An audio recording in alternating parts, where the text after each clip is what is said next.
Hello all, Ranveer this side and I welcome you all to BPSC platform। आज हम discuss करेंगे mathematics में BPSC के previous year questions. तो अब तक हमने मैथ्स में बेसिक टॉपिक्स कवर कर लिया है, जैसे कि ratio and proportion, right, percentages, unitary method, हमने ये सारा कुछ कवर कर लिया है। अगर आपने नहीं किया है तो आप जा कर के प्लेलिस्ट से ये सारे वीडियोस कवर कर सकते हैं, प्लेलिस्ट में आपको मिल जाएगा। आज हम PYQs करेंगे, ठीक है, प्रीवियस ईयर क्वेश्चंस देखेंगे और उसके थ्रू हम कुछ कॉन्सेप्ट्स को समझेंगे। क्या कॉन्सेप्ट्स को समझेंगे? वो कॉन्सेप्ट्स होंगे रिलेटेड टू जियोमेट्रिकल फिगर्स, ठीक है, प्लस मेंसुरेशन, ठीक है। ये दो चीजें आज हम कवर करेंगे, ठीक है। अब आगे बढ़ते हैं। As you all know my Twitter handle is ranveer.jam और आप मुझे इस पर कभी भी आपको कुछ ऐसा if you need any personal help you can always reach out to me. इसके अलावा आप कमेंट भी कर सकते हैं, उस पर भी we try to reply. Okay, so the very first question क्या है? ये last year I think 64th BPSC में आया है ये क्वेश्चन। क्वेश्चन क्या कहता है कि the length of the longest pole, length of the longest pole, अच्छा आप देखिए लॉन्गेस्ट पोल की बात आ गई, ठीक है, that can be placed in a room 12 metres long, 9 metres wide and 8 metres high. तो वाइड कितना है? ये रूम है, तो रूम एक क्यूबिकल फॉर्म में है, ये क्वेश्चन से हमको समझ में आया है। ये क्या कहता है? लॉन्ग कितना, लंबा कितना है? ये चीज है 12 metre, fine. It is wide 9 metres, meaning this is 9 meters, okay, and it is high, that is height is 8 meters, so this is somewhere 8 meter।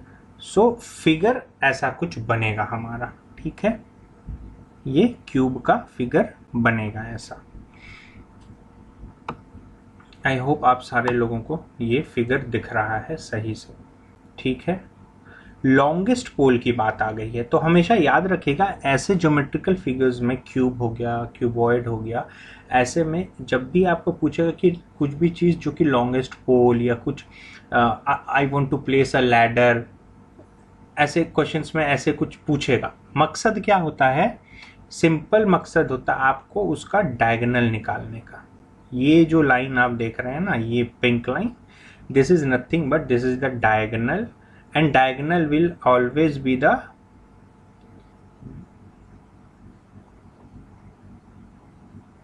longest one, okay, ठीक है, डायगोनल हमेशा लॉन्गेस्ट होगा, ठीक है। अब डायगोनल का formula क्या होता है?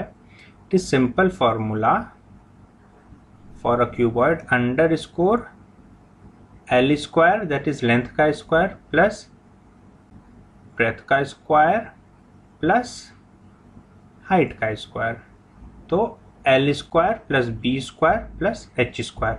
तो एल स्क्वायर क्या है? 12 का स्क्वायर है, प्लस बी स्क्वायर क्या है?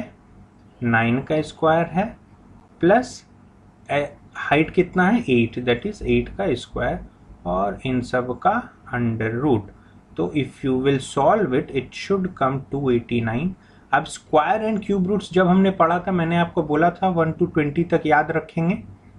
तो अगर आपने याद किया होगा तो ये 289 देखते ही आपको याद आ जाएगा, इट इज 17 का square. So the answer will come as 17 metres, ठीक है।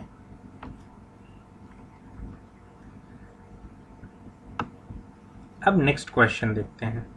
मतलब ये वाला देखिए फिगर मैंने दिया है, ये जस्ट आपको समझने के लिए, क्रॉस सेक्शन तोड़ के उस क्यूब को अगर आप तोड़ते हैं कहीं ना कहीं, तो इस तरह का एक फिगर आपको बनेगा, क्रॉस सेक्शन ऑलवेज, ठीक है। This is the cross section and this diagonal, this thing, you know, ये जो है ये हमारा आंसर होगा जो हमने अभी कैलकुलेट किया। ठीक है, लेट्स मूव अहेड। अब हम देखते हैं कि in a triangle P Q R, ठीक है, ट्रायंगल क्या है, P Q R, so I will make this as P, this is Q and this is R. ये तीन वर्टिसेस हैं। Angle P is 120 degree. ठीक है, ये जो एंगल है this is nothing but 120 degree. PQ is equals to PR. This PQ is equals to PR. Then angle Q and R will be, I have to calculate angle Q and angle R. Simple thing, it is a isosceles triangle. Isosceles triangle अर्थात इसके दो जो sides हैं वो equal होंगे। अब जब sides equal होते हैं तो ट्रायंगल का प्रॉपर्टी है साइड के ऑपोजिट का एंगल भी इक्वल होगा। मतलब अगर P R and P Q बराबर है, this P Q and P R R equal means P R के ऑपोजिट वाला angle that is Q and P Q के ऑपोजिट वाला angle that is angle R, this both will be equal. So angle Q will be equal to angle R। ठीक है, अब हमको मालूम है कि ट्रायंगल में ओवरऑल 180 डिग्री होता है, तो एक एंगल 120 है प्लस दो angle that is 2x is equals to 180 degree. Now if we solve for x we will get 30 degree, so the answer will be C। Simple है, आइसोसेलेस ट्रायंगल है। Isosceles sides के हिसाब से तीन तरह होता है, स्केलिन, आइसोसेलेस, इक्विलैटरल। इक्विलैटरल में तीनों साइड्स इक्वल होंगे तो एंगल्स भी 60-60-60 हो जाएगा। ठीक है, इक्विलैटरल ट्रायंगल में। और स्केलिन में क्या होगा, एक भी साइड इक्वल नहीं होगा। ठीक है, ये हो गया साइड्स के लेंथ के हिसाब से। आइसोसेलेस में दो साइड्स इक्वल होता है, स्केलिन में एक भी इक्वल नहीं होता, इक्विलैटरल में तीनों इक्वल होता है। अब होता है क्या, एंगल के हिसाब से। एक होता है एक्यूट एंगल ट्रायंगल। एक्यूट का मतलब क्या हुआ कि तीनों ही एंगल 90 डिग्री से लेस होंगे, then it is acute angle triangle. Obtuse angle क्या होता है, ऑब्ट्यूज एंगल होता है जहां कोई एक ही एंगल 90 डिग्री से बड़ा हो। एक ही एंगल, अगर दो एंगल 90 से बड़ा हो जाएगा तो 180 डिग्री तो पूरा नहीं होगा ना, तो it won't be a triangle. इसी के लिए एक ही एंगल, इस केस में 120 डिग्री है, it is obtuse angle triangle. And then will be right angle triangle जहां पे कि कोई एक एंगल ही 90 डिग्री हो। ठीक है, this is how it will look. I am sorry for the figure, ये कुछ ऐसा बनेगा। ठीक है, and this angle will be right angle, this is the perpendicular, this is the base and this is the hypotenuse. And इसमें Pythagoras theorem आता है, H square is equals to P square plus B square. This is the Pythagoras theorem का formula. ठीक है, तो एक question से हमने कितना कुछ समझ लिया, प्रॉपर्टीज ऑफ ट्रायंगल समझ लिया, पैथागोरस थ्योरम समझ लिया। ऐसे ही पीवाईक्यूज बनाना चाहिए, उस टॉपिक से रिलेटेड जितना कुछ है आपको कवर कर लेना है। अब एक और क्वेश्चन की तरफ बढ़ते हैं। This is related to square as well as triangle. देखिए क्या है, अभी जो भी कॉन्सेप्ट्स हमने ऊपर पढ़ा है वही अप्लाई होगा यहाँ पे। क्या है, in the following figure ABCD is a square and angle EDC is an equilateral triangle. Points A and E, okay, it's actually EDC should be a triangle. Okay, the symbol should be like this. It's a typo error, I'm sorry. Points A and E are joined by a straight line. Find angle DAE. ठीक है, अब आगे बढ़ते हैं। ये figure है, it should be something like A, B, C, D and this point is E. ठीक है, now A, B, C, D, it is a square and DEC is a triangle. ठीक है, points A and E are joined. Question क्या कह रहा है, हमको क्या निकालने कह रहा है question, angle DAE, angle DAE, okay. It means we have to calculate ये वाला एंगल, ठीक है, ये। अब अगर आप यहां पे देखें, इक्विलैटरल ट्रायंगल कहने का मतलब see I can, from the figure I can say AD is equals to DC, ठीक है, DC के बराबर होगा। और क्वेश्चन में मेंशन है कि it is an equilateral triangle.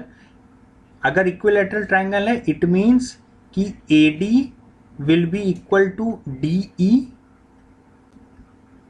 ये D है, ठीक है, this is D, this is B, ये वाला B है यहाँ पे। तो मैंने क्या क्या, क्योंकि इक्विलैटरल ट्रायंगल है तो ये DC मतलब स्क्वायर है तो DC और AD इक्वल है।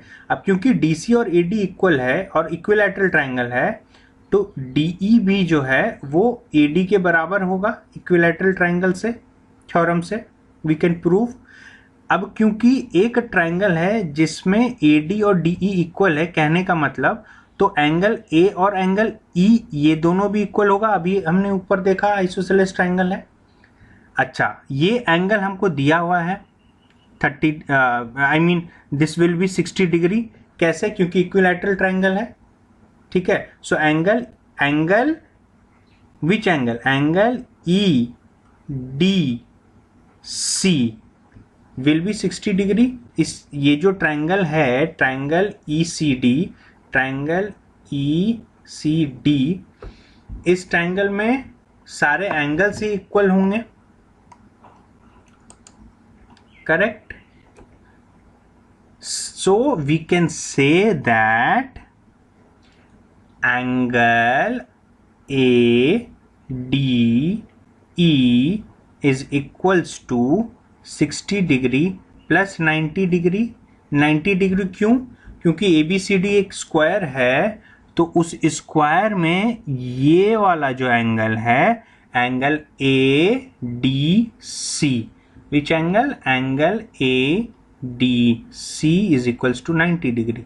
इसी के लिए angle ADE is equals to 60 plus 90 which will become 150। अब क्योंकि ट्रायंगल में ये 150 आ गया, अब आइसोसेलेस ट्रायंगल है तो बाकी जो दो एंगल्स होंगे 2x will be equals to 180 minus 150।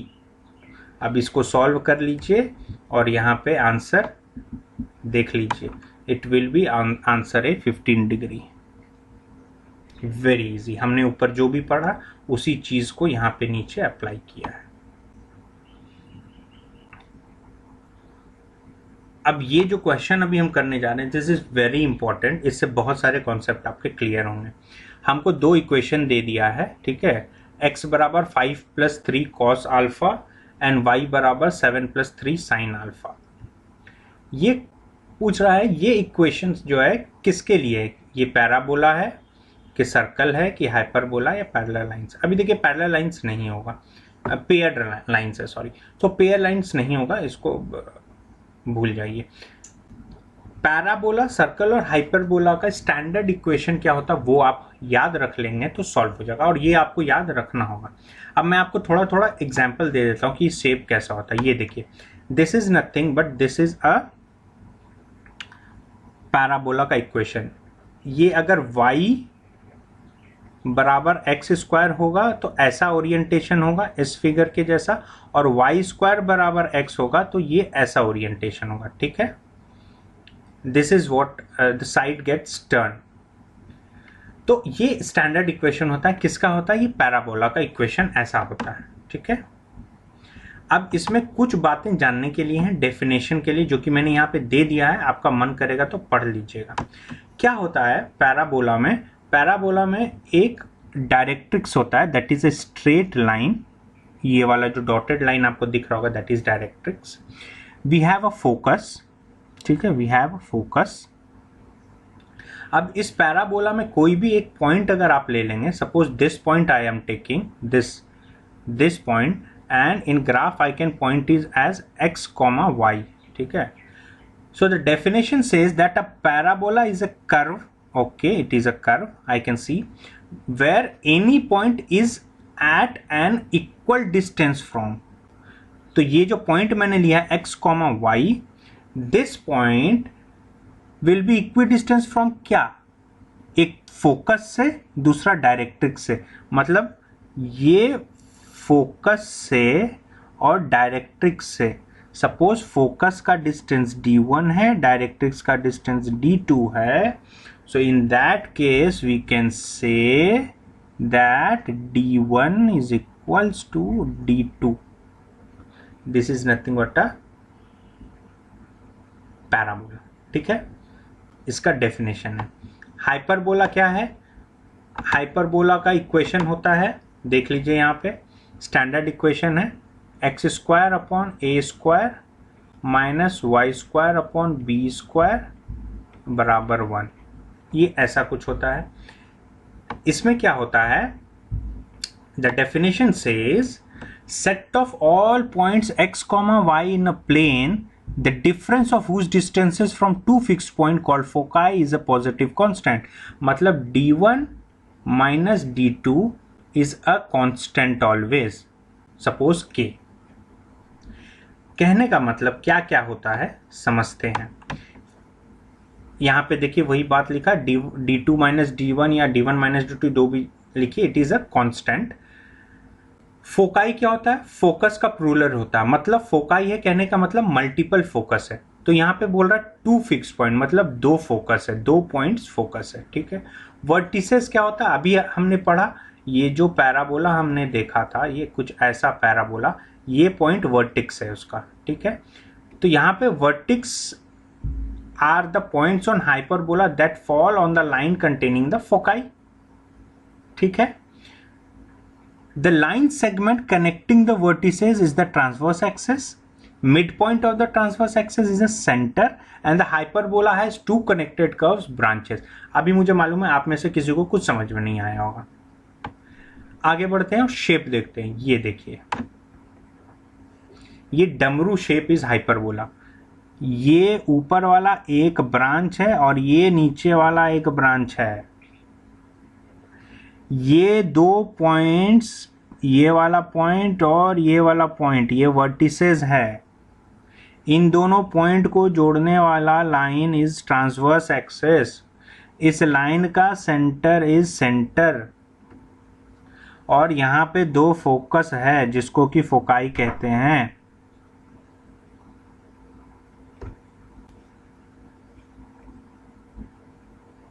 Okay, so x, y अगर ये पॉइंट है, एक फोकस से डिस्टेंस d1 है, दूसरे फोकस से डिस्टेंस d2 है, और यहाँ पे भी कोई पॉइंट ले लीजिए इस सर्कल में, यहाँ से भी एक डिस्टेंस निकालिए फोकस का d3, और ये फोकस से डिस्टेंस d4 है।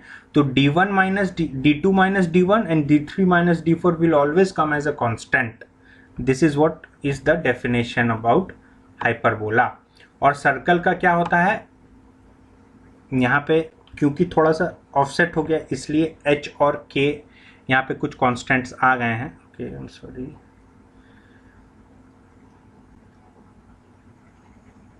ओके, सर्कल का स्टैंडर्ड इक्वेशन होता है x square plus y square is equals to r का square. R is the radius of the circle, ठीक है। This is what is all about circle. तो ये जो इक्वेशन ऊपर में अब हमको मिला है उसको सॉल्व करेंगे तो it will come a equation of circle, ठीक है। कैसे करेंगे वो मैं अभी आपको आगे बताता हूँ, how we will do it. Now कहने का मतलब पहला जो इक्वेशन है जिसमें क्या दे रहा है कि x is equals to 5 plus 3 cos alpha, ठीक है। From this I can say that cos alpha is equals to x minus 5 upon 3. Similarly, from the second equation I can say sine alpha is equals to